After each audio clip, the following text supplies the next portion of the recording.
Hello, my friends, and welcome to the Talking Cryptocurrency podcast. I'm your host, Jason Rigden. On this episode of the show, we are talking to Kyle Liu of Dapp.com. Dapp.com is a great place to discover and learn all about decentralized apps. I highly recommend the site, and I recommend you listen to this interview. But first, I've got this short message.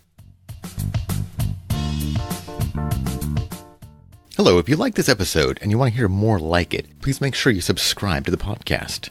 That way you'll get every single episode. The Talking Cryptocurrency podcast is available on all podcast clients. You can subscribe to the show on Apple Podcasts, Google Podcasts, Pocket Cast, Stitcher, Spotify, or wherever else you listen to podcasts. And if podcasts aren't your thing, I publish video versions of these interviews on YouTube and DTube, so you can subscribe there too. All the links to all that stuff is going to be in the show notes. So please, if you want to hear more of this show, subscribe.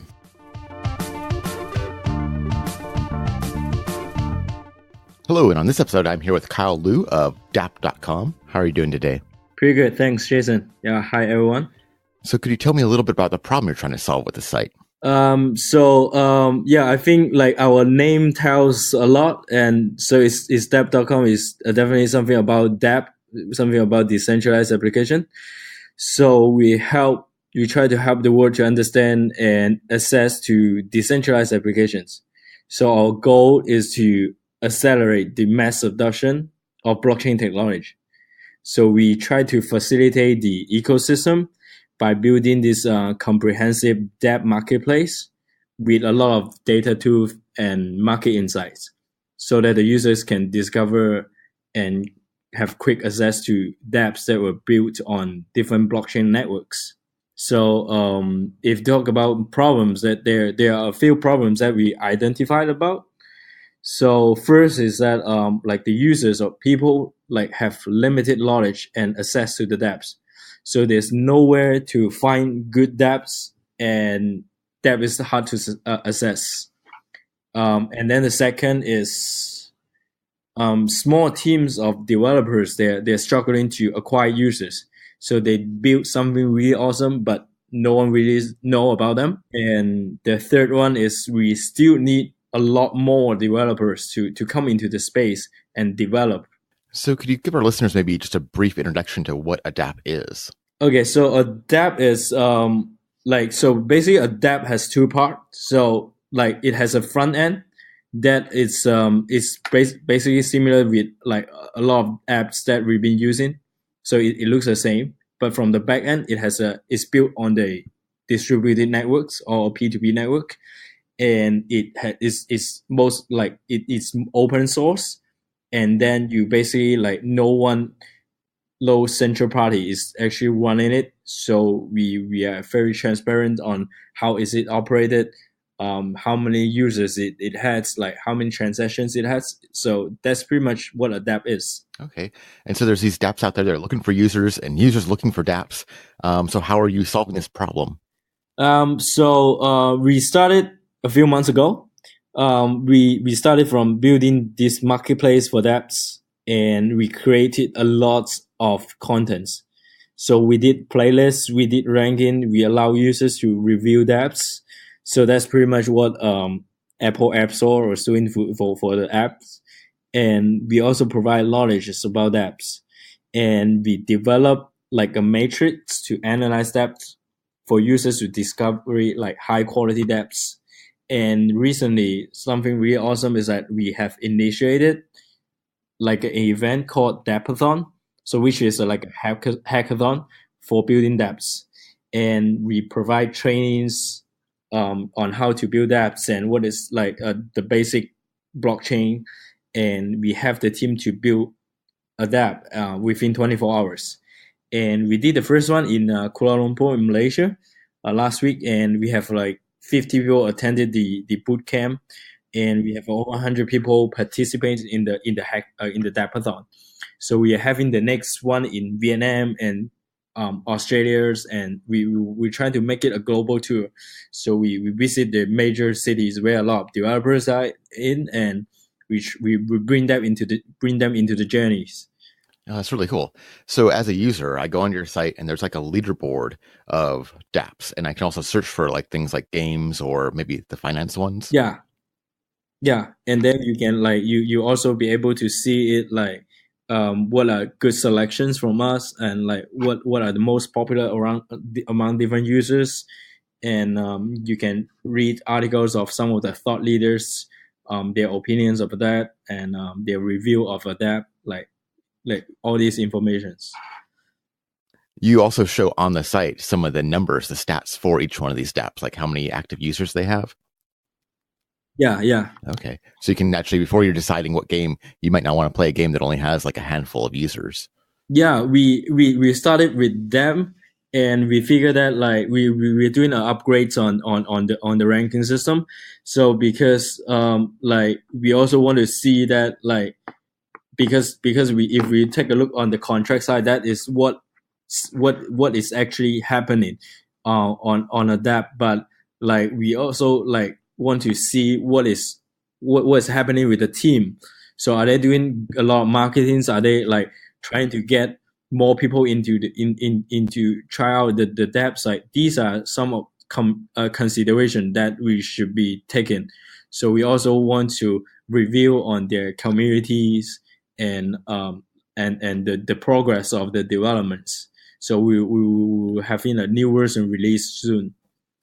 So let's say I have a Dapp. How do I get it listed on your site?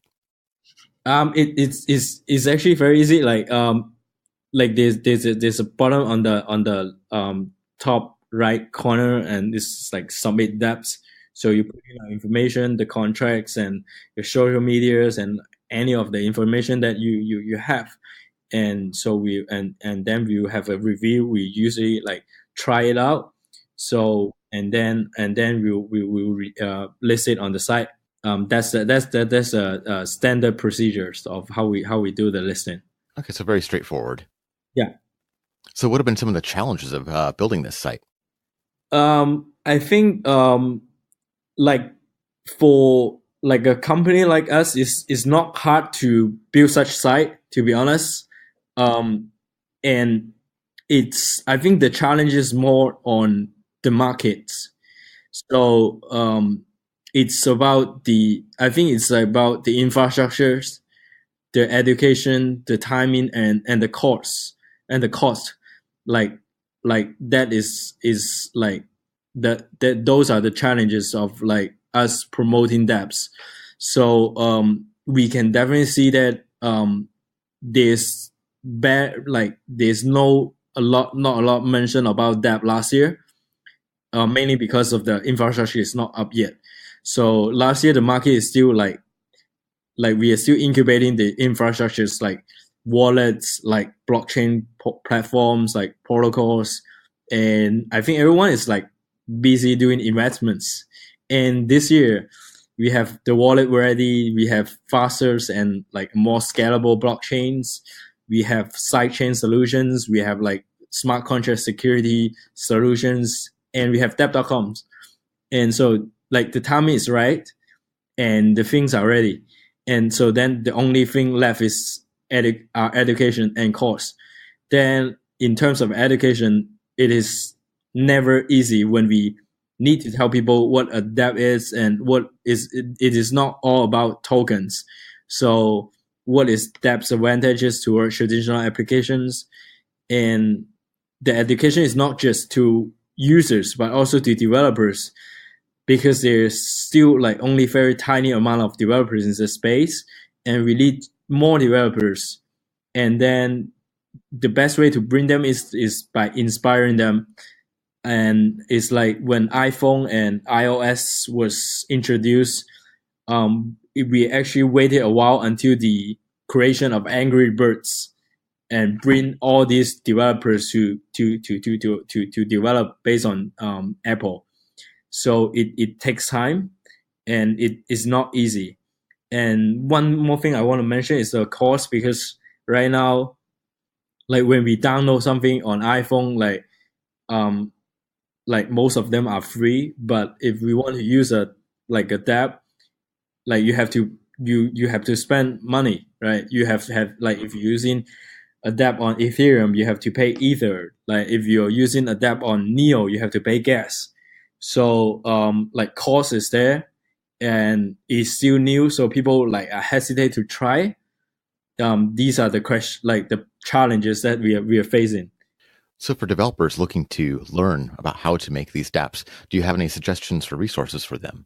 Yeah, there are actually some, like, so there are a lot of, I think there are a lot of channels, or like some of the partners like Dapp University, like and like block lines, like these are some of the very good institutions that they're delivering courses.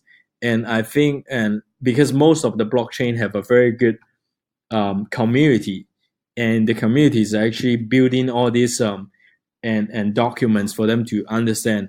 And we actually take some time to learn when we started, so we might like also generate some content or make some tools for the new developers to fast deploy contracts and dApps.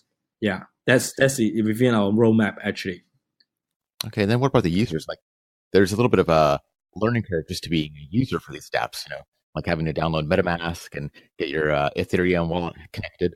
It's a little bit complicated. Like, when I think we did like some campaign previously on like ask the users, like, how do you teach your like friends or teach your mom how to use a Dapp. And those are not easy, because you have to do like MetaMask for sure, or maybe like there are some like new wallets that came out, and it has like easy access to that as well. And and then also like to getting amount of ether, that's another problem, right? Right now I see that there are a lot of new decentralized exchange or decentralized tools that coming out. So usually what a project did is like they did like airdrops to users, but users, like when they access to dApps, they still need the Ethereum as a gas fee. So there we saw that there are some protocol or some tools that is being developed by the Ethereum team that to solve the problem. So to let the developers to actually pay for the gas for the users. So all these like are trying to make it easier for users to use. So you do think the usability is going to start improving in the future? Yeah, definitely. Okay, so what are some of your plans for the future going forward? Yeah, so our ultimate goal is still to bring in mass adoption for blockchain. We started from building this marketplace, but the next move is like we try to try to make a few our plans happens. Like, one is like the future of that should be blockchain agnostic, and that's one of them. So regardless of what blockchain platform you're building your dApps on, you still have easy access. And if we break it down into milestones, like, so we already achieved our first one is to have people to easier discovery dApps, and then the second is easy access. So we have already secured some strong partnerships with some leading wallets, so which we will be disclosing more in the later stage. And we also want to build tools for developers for them to easier like build on different platforms. So we have a lot of exciting milestones upcoming, and like we try to make ourselves like the leaders of promoting the decentralized technologies. So if I'm a user and I'm just getting into dApps and want to explore, do you have any suggestions for ones that are more user friendly? Okay, so if we look into the Dapp market, so right now I would say 80% are mostly games, and they're like, and then the remaining parts, majority of them are decentralized exchange apparently, and then there are some new social tools. So if to start with games, I think, like, because I think whenever a new technology came out, so game is the one that educate the markets. If you're looking at game, like there are some like really good one recently. So CryptoKitty is still like, I think everyone knows about it in the markets, and it's still going well actually. So there are a lot of developers that they are building things based on CryptoKitty. So you can use your kitty to raise, you can you can dress up for a kitty, and so that's CryptoKitty. And then there are some like more games that with more playing features, like Ether Tongue. That's definitely one of them, like superstar projects, and God's Unchained. So these are some famous projects. They are still at the early stage. They have like finished their pre-sale, and then their product is upcoming by the end of the year. Like for God's Unchained. And so these are like really popular right now and in the markets. And then if you're looking at decentralized exchange, I'm a user of Kyber, so they're also one of our partner as well. So it's very easy to use if you want to like swap your tokens into like any of the ERC20 or to either. So just you just have the MetaMask on, like you can just click a button and then it will just happen. So it's really fast and easy. These are something that you can definitely try and pay more attention on. So Dapp.com sounds like a really great resource. I'm definitely going to be using it a lot. Was there anything that maybe I should have asked you that I missed? I think you pretty much cover like most of them. Thank you so much for coming on the show. Yeah, thank you, Jason. Thanks, everyone. Thanks, Kyle, for coming on the show. I think dApps are the future, and your site is right there on the edge. You are empowering decentralized application users and developers. If you want to know more about Dapp.com, check out the show notes. I've got all their links right down there. You've been listening to Talking Cryptocurrency Podcast. My name is Jason Rigden, and I have been your host. Thanks for listening to the show. If you liked it, would you please consider giving us a review on iTunes? I look forward to talking to you again soon. Have a great day.